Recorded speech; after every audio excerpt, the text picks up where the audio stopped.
stories, their insights, their love, their passion, their art. Next up, we have a lady who is involved in the entertainment industry. She is a Foley artist.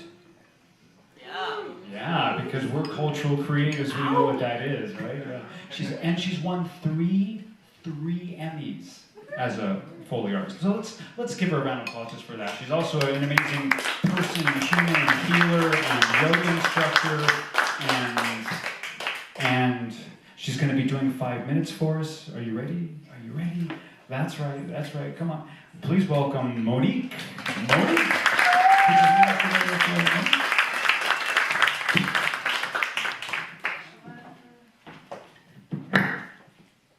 Hi. So when I was 4 years old, I went on my first vacation that I recall with my parents, and we went to Arizona. And I know we went to the Grand Canyon because they showed me pictures afterwards as proof, but I don't remember the Grand Canyon. It was 4.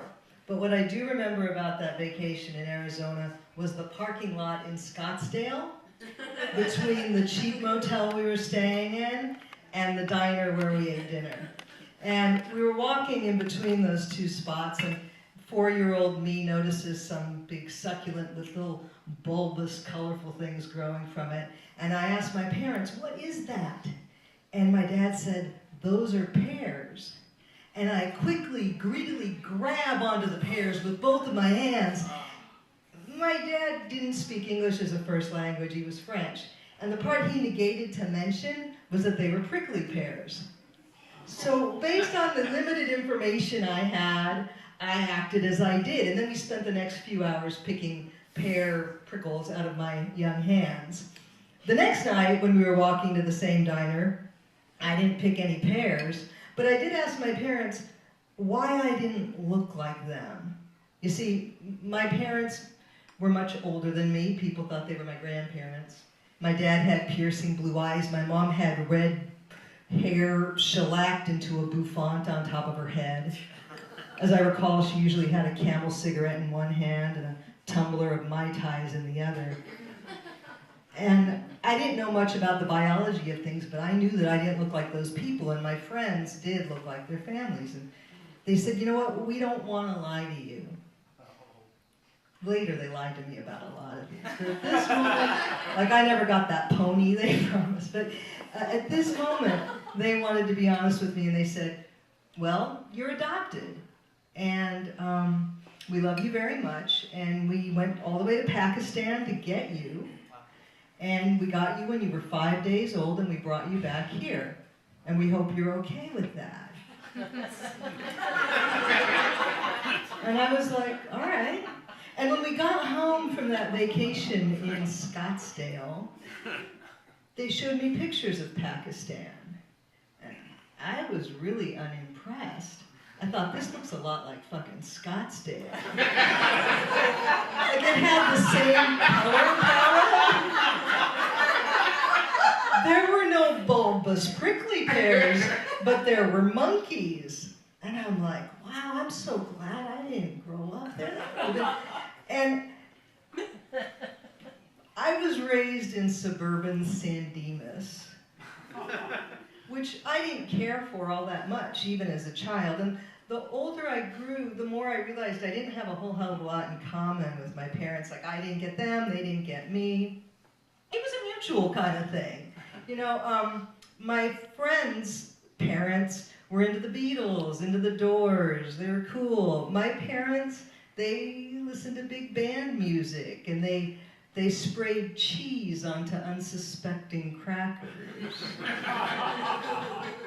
And they took me to chain restaurants, which I hated, and we lived in a cookie-cutter house.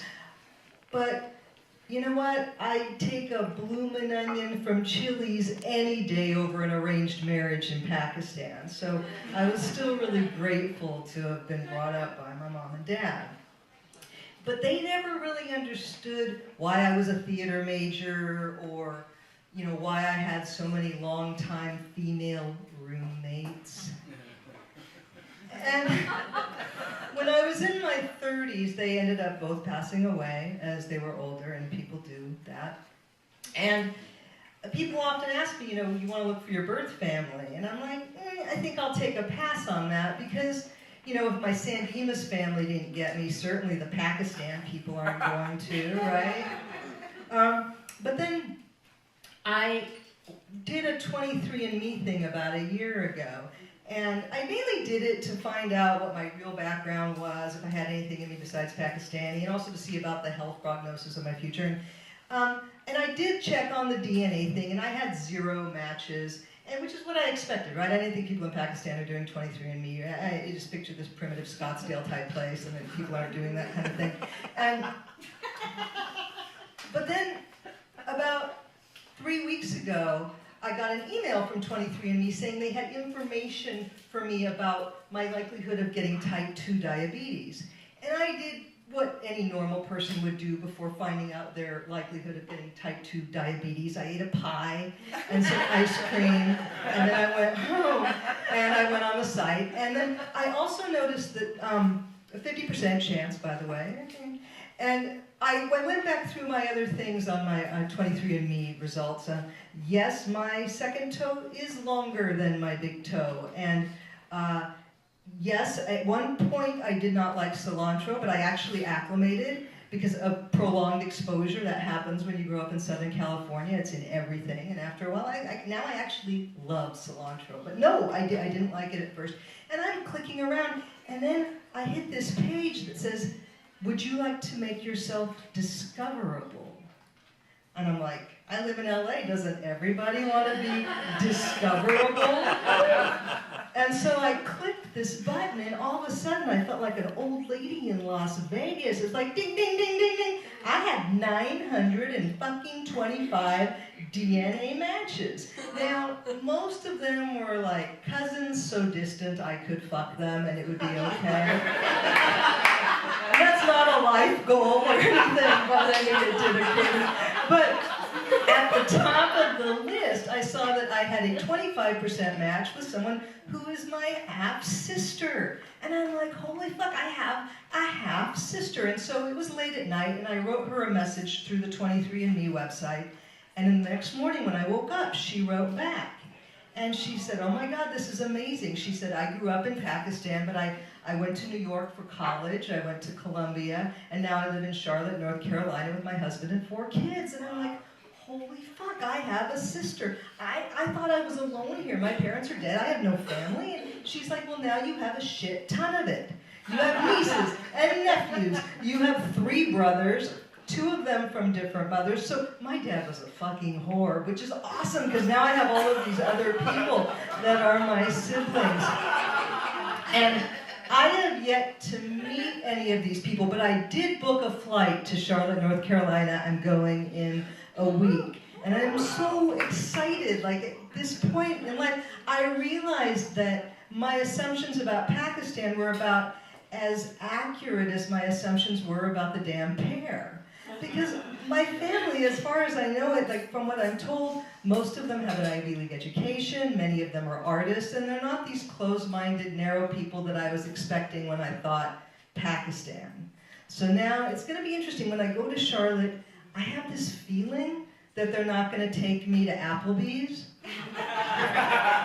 But if they do, I'm prepared with a secret weapon, because I can just add a bunch of cilantro. Thank you.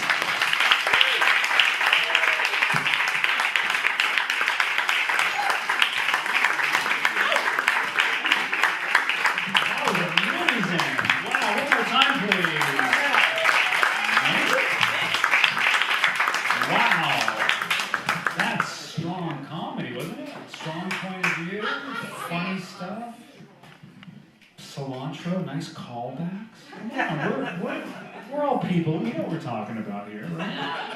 That was fun. San Dimas, strong point of view. Scottsdale, Charlottesville. I was right there the whole time. I was just like, wow, it's like a travel walk.